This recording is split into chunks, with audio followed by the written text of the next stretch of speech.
You and me, we don't see anything identically. Oh, it's the truth. Me and you, we feel and do differently. But now I think it's time I walk across these lines. You don't look like me, don't act like me, don't even think a thought like me. But you matter to me, definitely. It don't matter, cause you matter. Kindness fits everybody. Everybody wants kindness. Kindness serves everybody. Everybody needs kindness. Kindness fits everybody. Everybody wants kindness. Kindness serves everybody. Everybody needs kindness. Why do we always run and hide? Pick our sides. Say we tried. Irrationally, we scream and shout. Get it out. We keep our doubts indefinitely. But now I think it's time we walk across these lines. You don't look like me, don't act like me, don't even think a thought like me. But you matter to me, definitely. It don't matter, cause you matter. Kindness fits everybody. Everybody wants kindness. Kindness serves everybody. Everybody needs kindness. Kindness fits everybody. Everybody wants kindness. Kindness serves everybody. Everybody needs kindness. The world we want won't happen in our blindness. No, I'll do my part and meet you here with kindness. 2, 3, 4. You don't look like me, don't act like me, don't even think a thought like me. But you matter to me, definitely. It don't matter, cause you matter. Kindness fits everybody. Everybody wants kindness. Kindness serves everybody. Everybody needs kindness. Kindness fits everybody. Everybody wants kindness. Kindness serves everybody. Everybody needs kindness.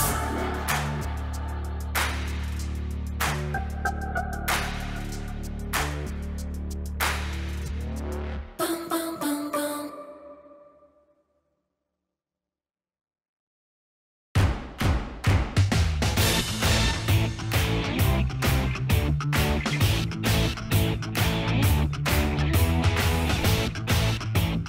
What's up, people? I am Haley, and I hope you came to cheer today because I am and always have been a super fan! I'm telling you, the town I grew up in, we all rooted for the home team. We ate, drank, and slept orange. And whether we were there in the stands or watching from home, we cheered our hearts and our lungs out for our team. That's what's called kindness. Kindness is showing others they are valuable by how you treat them. And if you're wearing orange like me, you can expect some first-class treatment. But if you're wearing blue, then that means you're a fan of that other team, our rivals. I can tell you what they're like. They're mean. They're cheaters. They eat broccoli.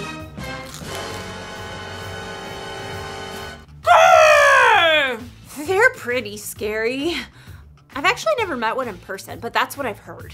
I am not a fan. Not a fan. You know, if I saw someone on that blue team lying on the side of the road, you know what I'd do? I'm actually not sure what I would do. I'm not sure. But today's Bible story will help us know what we should do. Broccoli.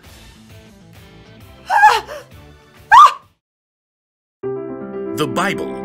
It's 66 books of history, Stories, letters, and poetry that fit together to form God's one big story. The epic adventure of how He created us and loves us so much that He made a way to rescue us.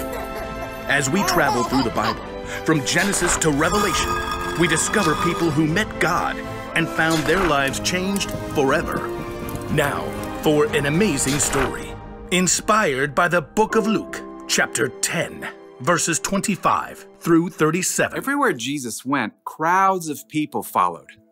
His popularity made the religious leaders kind of nervous, how he turned their expectations upside down. What is he up to anyway? So they began to look for ways to trip him up. One day, a law expert saw his chance to test Jesus. Teacher, what must I do to inherit eternal life? Jesus turned the question right back on the law expert. What is written in the law? How do you read it? Love the Lord your God with all your heart and with all your soul and with all your strength and with all your mind. And love your neighbor as yourself. You have answered correctly. Do this and you will live. But the law expert wanted to discover the very least he could do to obey the law, so he got tricky. Yes, but really, who is my neighbor? Jesus looked directly at the law expert and he saw what was in his heart. So Jesus began a story. A man was going down from Jerusalem to Jericho. Now, if Jesus were to tell this story today, it might go something like this. There's a man that we'll call Ben, who needed to travel from Jerusalem to Jericho. It was a lonely, rugged road, but he was well prepared. Got my water skin, got my quail jerky, got my snake repellent, got my large number of clinking gold coins. Stick 'em up! Uh-oh, forgot my mace. A band of robbers attacked Ben. They took everything, leaving him half dead by the side of the road. Help! Please, help me. There was no one to hear. The sun beat down.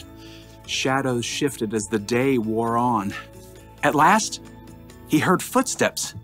Through shimmering heat, he could barely see a man in khakis and a blue button-down shirt.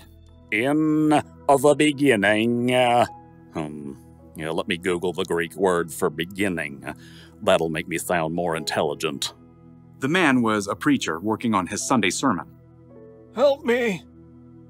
The preacher spotted Ben lying there in the dust, but he immediately looked down at his phone, pretending not to see. Instead, he crossed to the other side of the street, putting as much space between him and Ben as possible. Please! But the preacher was gone. Ben's throat was dry now. He could barely swallow. Finally, he saw someone else.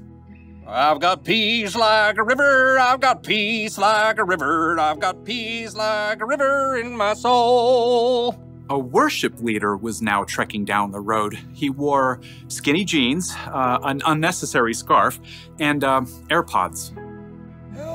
Help me! Well, the worship leader definitely saw Ben, but he cranked up the volume on his AirPods and shimmied to the other side of the road as he passed. I've got peace like a river, I've got peace like a river, I'm gonna run away. As the man's voice faded away, Ben was left in despair. Shadows lengthened as evening approached. Once again, Ben heard someone coming. Turning his head, he could just barely make out a donkey. Perhaps he could tell from the way the person was dressed that this person wasn't a Jew. He was a Samaritan. Oh no. Jews and Samaritans were enemies. Even though the two groups were related, there was a history of bitter conflict between them, and the Samaritans worshiped God in a different way than the Jews did. Long story short, a Samaritan would have been the last person Ben would have wished to find him. What's that by the road? Instead of ignoring Ben, though, the Samaritan man slowed down and got off his donkey. Oh no, who did this? The Samaritan quickly rummaged for supplies in his bag. Here, have some water. Those are nasty gashes. I've got oil and wine to clean them out.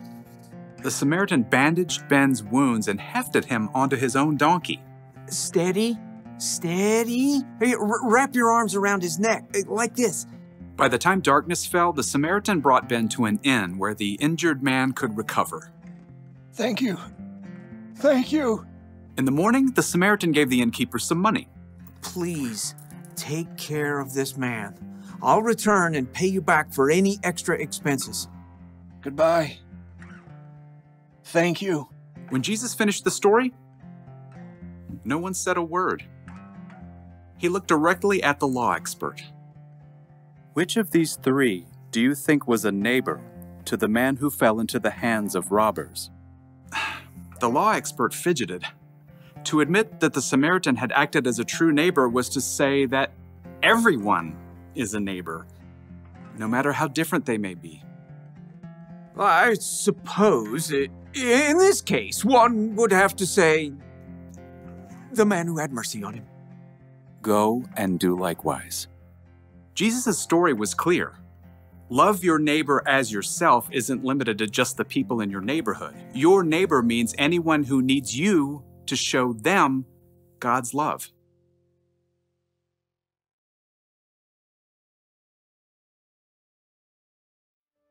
So Jesus said to love your neighbor as you love yourself. And who is your neighbor? Well, it's the person who lives next door to you, or in your apartment building, or in your neighborhood, or the town you grew up in, or your country, or your planet. In short, your neighbor is everyone. That includes people who look different from you, people who believe different from you, people who have more money than you or less money than you, everyone. Jesus said we should go and be kind to all of those people. It kind of makes me think of the fans of that blue team. If I'm supposed to be kind to everyone, that includes them. But how?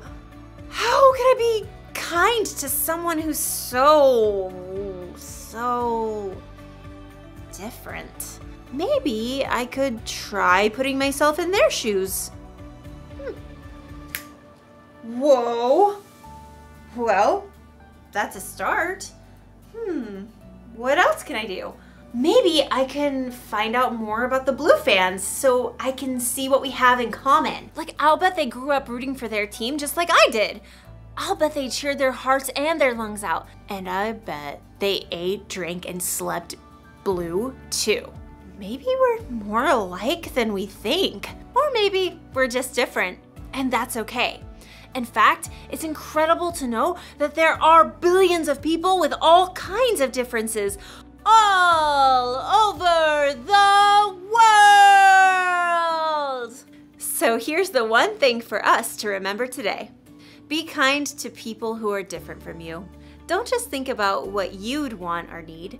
Put yourself in their jerseys and think about what they'd want or need. It really is possible to be kind to everyone. You know, I hate to admit it, but I look good in this color. And another thing, broccoli? It's really not that bad. Bye, super fans!